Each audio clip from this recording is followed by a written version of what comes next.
This is the Lone Creator YouTube. We hope this video helps. You start by making sure your Google identity and connectivity are ready. Open Settings, tap Accounts, and confirm your Google account is present. This allows Play services to register.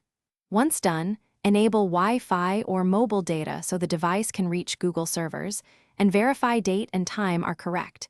Incorrect time blocks authentication. Make sure sync is toggled on for Google account.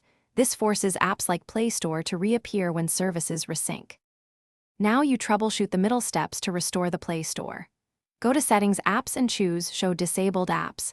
If Play Store or Google Play Services is disabled, enable them immediately.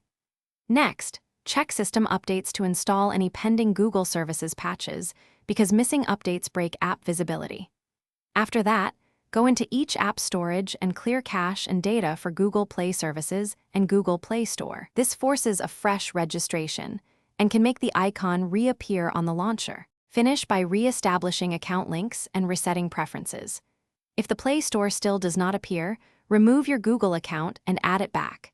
This rebuilds permissions and sync relations. Make sure to reset app preferences in Settings Apps to restore hidden defaults and then reboot the phone to apply changes.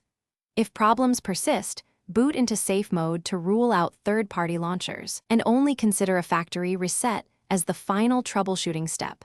Backup your data. Thanks for watching.